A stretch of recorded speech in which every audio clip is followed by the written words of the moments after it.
Praktikum 1, perubahan wujud zat. Percobaan 1, titik lebur es.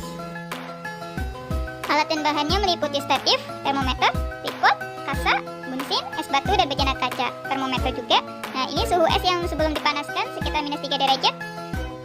2 menit pertama setelah dipanaskan, suhunya masih mencapai 0 derajat.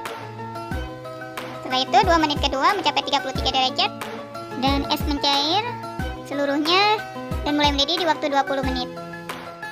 Kesimpulan, perubahan wujud es menjadi cair disebabkan karena pemanasan. Hal ini terjadi es menyerap panas, maka suhunya naik, terjadi proses peleburan dari padat ke cair. Percobaan 2, perubahan wujud padat menjadi gas dan sebaliknya. Alat dan bahannya ada tabung reaksi, bunsin, penjepit tabung, parafin, kapur barus, yodium. Percobaan pertama yaitu pada yodium yang masih berbentuk padat. Bila dipanaskan, yodium akan menguap. Yang kedua, parafin dalam bentuk padat. Setelah itu setelah dipanaskan, parafin akan mencair dan menguap. Yang ketiga, kapur barus, yaitu perubahannya padat, mencair, dan menguap. Kesimpulan, yodium, kapur barus, parafin merupakan benda padat yang dapat langsung berubah menjadi gas pada suhu kamar tanpa melalui proses mencair dulu. Perubahan wujud cair menjadi gas. Percobaan 3. Peralatan dan bahannya sedotan, tabung reaksi, bejana diisi air dingin, lilin mainan, dan ketel uap. Nah, coba perhatikan, di situ ada butiran air yang menetes dari sedotan yang disambungkan ke ketel. Setelah air mendidih, uap dari ketel mengalir ke pipa sedotan dan berubah menjadi cair karena didinginkan oleh air es yang berada di bejana kaca. Nah, di sini lihat ada butiran air. Jadi kesimpulannya, benda cair yang dipanaskan akan berubah menjadi gas sampai lebih dari titik didih, dan benda akan berubah menjadi cair jika didinginkan. Kegiatan praktikum 2, perpindahan dan pertukaran panas pada suhu zat. Percobaan 1, konduksi. Alat dan bahan, cakram konduksi, lilin, bunsin, tripod. Di situ ada dalam cakram konduksi ada tembaga, kuningan, aluminium, dan besi. Nah, setelah beberapa saat kita lihat lilin yang mencair duluan yang mana? Ternyata tembaga duluan, setelah itu aluminium, kuningan, dan besi. Dari hasil percobaan ternyata tembaga lebih cepat menghantarkan panas sehingga lilin mudah meleleh karena terkena panas yang dihantarkan oleh logam-logam tersebut. Peristiwa ini disebut konduksi, yaitu perpindahan panas melalui zat perantara. Percobaan 2, konveksi.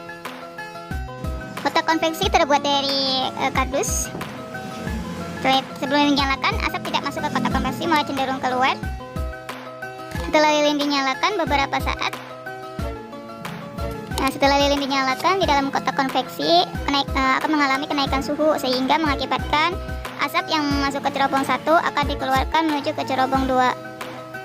Kesimpulan, saat lilin dinyalakan, maka asap keluar mengalir melalui cerobong 1. Hal ini terjadi karena nyala lilin menyebabkan suhu di dalam kotak konveksi panas sehingga tekanan udara meningkat yang mendorong asap mengalir melalui cerobong 2. Jadi konveksi adalah perpindahan panas tanpa melalui zat perantara. Percobaan 3, konveksi dalam air. Peralatan yang digunakan ada bejana berisi serbuk gergaji, kasa, bunsin, dan tripod.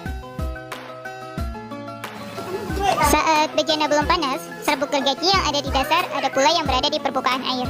Nah, saat bejana mulai memanas hingga air di dalamnya mendidih, serbuk-serbuk gergaji tersebut bergerak berputar-putar mengitari aliran air. Yang semula berada di atas berputar ke bawah, begitupun sebaliknya secara acak. Nah, maka kesimpulannya dari percobaan tersebut dapat disimpulkan bahwa pada air yang mendidih terjadi peristiwa konveksi, yaitu perpindahan panas karena perbedaan massa jenis antara bagian zat yang panas dan bagian zat yang dingin. Hal ini diperlihatkan oleh serbuk gergaji dari bawah ke atas, begitupun sebaliknya mengikuti aliran air secara acak. Percobaan 4, radiasi. Alat yang digunakan ada lampu hitam dan lampu putih, termometer, lilin mainan, dan lilin, serta triplek. Termometer sebelum dipanaskan sekitar 30 derajat Celcius, dan setelah dipanaskan dengan lilin di kedua sisinya, setelah beberapa menit mengalami kenaikan menjadi 34 derajat Celcius. Nah, pada lampu hitam suhu awalnya 30 derajat, setelah dipanaskan menggunakan lilin mencapai 37 derajat Celcius. Kesimpulan, bola lampu hitam berfungsi sebagai penyerap panas untuk menambah atau meningkatkan tekanan udara, sedangkan bola lampu putih memantulkan panas sehingga udara di dalamnya tidak mengalami pemuaian. Hal ini dibuat sedemikian rupa agar dapat membuktikan bahwa radiasi menghantarkan panas atau kalor. Kegiatan praktikum 3. Perubahan panas pada suatu zat. Percobaan 1. Perubahan panjang atau muai panjang. Alat yang digunakan ada statif, kawat tembaga, kapas, spiritus, alat timbangan, dan kawat nikelin. Setelah kawat dibalur dengan kapas dan dikasih spiritus, setelah itu kita bakar. Nah, setelah pembakaran ini terjadi pemuaian pada kawat, tembaga, dan nikelin. Setelah selesai pembakaran, kita ukur berapa panjang pemuaiannya. Dan ternyata kesimpulannya sebagai berikut. Nah, dari logam-logam tersebut yang mengalami pertambahan panjang paling besar adalah nikelin sebesar 0,4 cm, tembaga 0,2 cm, dan kawat 0,1. Karena nikelin terbuat dari bahan yang paling elastis sehingga lebih cepat memuai. Percobaan 2. Pemuaian zat cair. Alat dan bahan yang digunakan ada baskom berisi air panas, sedotan, pewarna merah, botol minuman bekas, dan lilin mainan.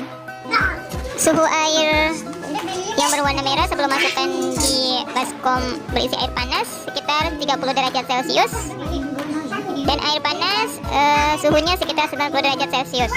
Dalam waktu 5 menit, air merambat pada pipa dari pastisin dengan ketinggian yang berubah-ubah. Setelah 5 menit, suhu air dalam baskom menurun menjadi 60 derajat.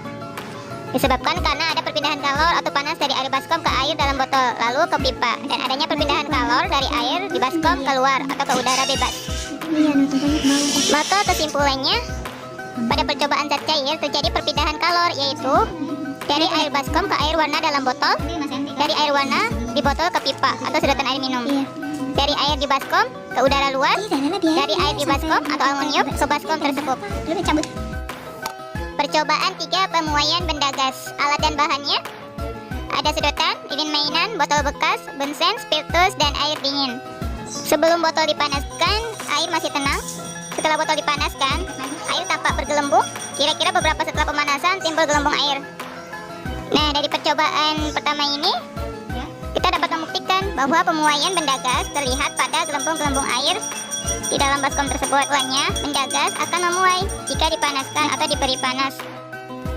Percobaan pemuaian cara 2. Alat dan bahan yang digunakan ada botol bekas, balon, dan baskom berisi air panas. Dalam percobaan ini, suhu air panas sekitar 90 derajat Celcius. Posisi balon sebelum dimasukkan ke air panas kempes, dan setelah beberapa menit ia akan memuai. Dengan adanya balon yang semula kempes, karena adanya pemuaian benda gas, balon menjadi